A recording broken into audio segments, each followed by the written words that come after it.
कि 7 तरह के स्वप्न होते हैं और कौन सा स्वप्न सिद्ध होता है, कौन सा स्वप्न सही होता है और स्वप्न को किसको बताना चाहिए और किस मुहूर्त का स्वप्न कैसा सिद्ध होता है। उसी तरह ब्रह्म वैवर्त पुराण के अंतर्गत श्री कृष्ण जन्म खंड के अंतर्गत 77वें अध्याय में 32वें नंबर श्लोक पर लिख दिया श्री वेद व्यास जी महाराज कि अगर तुम सोए और सोते से ही अगर स्वप्न आ गया वो स्वप्न मान्य नहीं। रात्रि को सोए, रात के समय मध्याह्न में स्वप्न आ गया मान्य होगा, पर वो तुम्हें याद नहीं है, स्मरण नहीं है तब।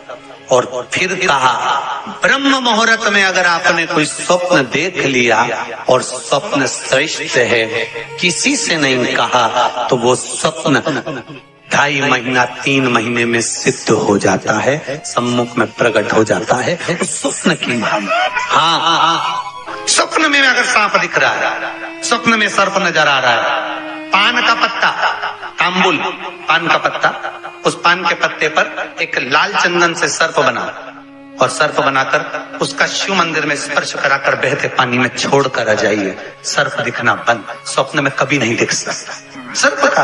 आज भी नियम है, शिव जी की बारात निकली थी, सामने से अर्थी आई थी, तब शंकर की बारात निकली थी। हिंदू धर्म की रीति है, आज भी आप कोई अच्छा काम करने जा रहे हो, सामने से अगर मुर्दा आता दिख जाए, अर्थी आती दिख जाए, समझ लेना तुम्हारा काम सफल हो जाएगा, तुम्हारा कार्य सफल हो जाएगा, समझ लेना। आज भी नियम है, सामने से मुर्दा आता दिख जाए तो कार्य सफल है। दिन में देखा हुआ स्वप्न कभी सिद्ध नहीं होता। स्वप्न में किसी मरे हुए व्यक्ति को देख लो, समझ लो कि आज कोई अच्छा काम होने वाला है। किसी अपने व्यक्ति को मरा हुआ देख लिया, समझ लेना उम्र बढ़ गई। तो इसका मतलब ये नहीं है कि तुम शमशान के पास घर बना लो। हाँ, तुम्हारा क्या भरोसा, तुम सोचो सीवर वाला महाराज बोला है कि मुर्दे को देखो तो काम सफल होता है, तुमने कहा अपन मकान ही शमशान के पास बनाएंगे, अपन तो प्लाट ही में कर देंगे, तो वहां से रोज आता जाता मुर्दा ही मुर्दा दिखेगा। इनका क्या भरोसा। किसी एक भक्त ने एक प्रश्न लिखकर भेजा था कि हमारे स्वप्न में शंकर जी का शिवलिंग दिखता है तो कैसा होता। हमने कहा इतनी सी बात के लिए तो आपको प्रश्न करने की जरूरत ही नहीं, पुराण को देख लीजिए, ब्रह्मवेद का पुराण उठाइए और उसका श्री कृष्ण जन्म खंड निकाल लीजिए, उसका 77वां अध्याय निकाल लीजिए, 77वें अध्याय का 32वां श्लोक निकाल लीजिए। ब्रह्म मुहूर्त में तुमने देखा, सुबह का समय, तुम्हारी बुद्धि में, तुम्हारे विवेक में अगर शिवलिंग का दर्शन हो गया है।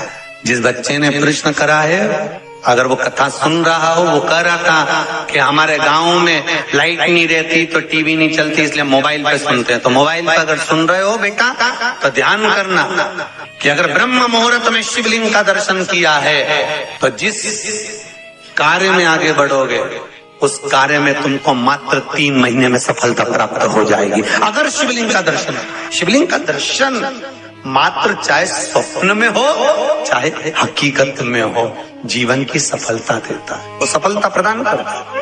शिवलिंग का दर्शन अगर आप स्वप्न में भी कर रहे हो, शिवलिंग का दर्शन आप अगर हकीकत में भी कर रहे हो, वो आपको फल देगा। नाग नागिन का जोड़ा ही ऐसा होता है, पति जाए तो पत्नी बदला लेती है, पत्नी जाए तो पति बदला लेता है।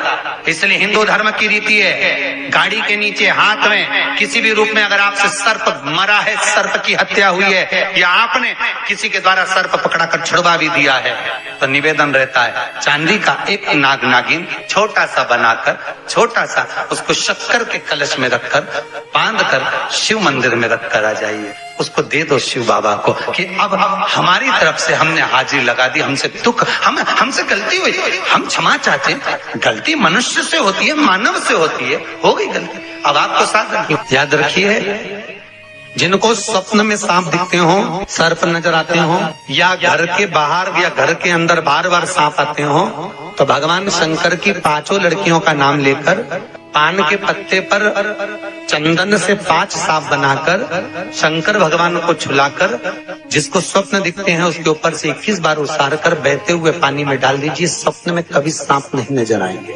जिनको रात में नींद नहीं आती हो, टेबलेट खाकर सोना पड़ता हो, रात भर नींद नहीं आ रही हो, कुछ मत करो, सोने के पहले भगवान शंकर की 5 लड़कियों का नाम 11-11 बार ले लो, पलंग पर जैसी पड़ो वैसी 11-11 बार नाम ले लो, आपको टेबलेट खाने की जरूरत नहीं पड़ेगी। ऐसी नींद आएगी कि सुबह 6 बजे भी उठना बड़ी मुश्किल से उठोगे तब उठना पड़ेगा, ऐसी चक्र नींद आती है। घर में सर्प आ रहा है, आस्तिक मुनि का स्मरण करिए।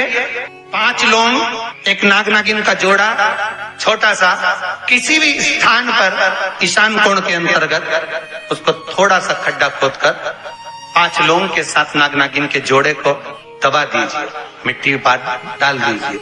घर में जब नाग नागिन का जोड़ा आप दबाएं तब आस्तिक मुनि का नाम लेकर दबाएं, मां मनसा का नाम लेकर दबाएं, जो नागों की बहन है उस मनसा देवी का स्मरण कर कर उसको डाल दी। आज भी हमारे यहाँ हिंदू धर्म नीति है, जब पहला कालम नए मकान का पहला कालम जब भराता है उसमें तांबे के कलश में नाग नागिन रखकर, कमलगट्टा रखकर, अमरबेल रखकर, थोड़ी सी सरसों रखकर उसका पूजन कर कर पहले कालम के अंदर जो पहला कालम भराएगा, गड्ढे का पहला जो सरिया रखाता है, कालम भराता है, वास्तु पूजन के हिसाब से उसमें रखा जाता है। और वो तो वो उसके रखने के बाद भी जब मकान का मुहूर्त होता है तो वास्तु पूजन में नाग नागिन का जोड़ा रखाता है, वो भी उस मकान में कहीं ईशान के अंतर्गत उसको दबाया कोई। इसलिए कह देते हैं यहाँ पत्थर मत लगाना, यहाँ टाइल्स मत लगाना। पंडित जी से पूछोगे तो ब्राह्मण बता देगा ये जगह पर टाइल्स ना लगाइए, इस जगह पर पत्थर ना लगाइए, यहाँ पर वो गोला रखा जाएगा, यहाँ पर वो नाग नागिन का जोड़ा रखाएगा वास्तु पूजन के बाद। 4 लोहे की कील, नागफणी की, वास्तु पूजन में चारों मकान में चारों तरफ लगाई जाती है। क्यों लगाता है? कि कोई दोष हुआ हो, कोई जीव यहाँ रहता हो, सर्प का निवास हो, अगर मकान बनाने में टूट गया हो, किसी का मन दुखा हो तो वो मन ना दुखे।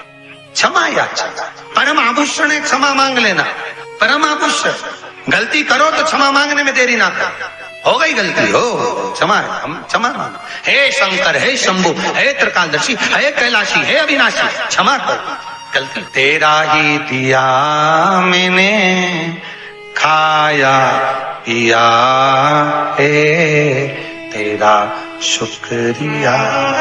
वीडियो पसंद आए तो प्लीज़ लाइक करें, चैनल को सब्सक्राइब करें, अपनों से शेयर करें और कमेंट में हर हर महादेव जरूर लिखें। धन्यवाद।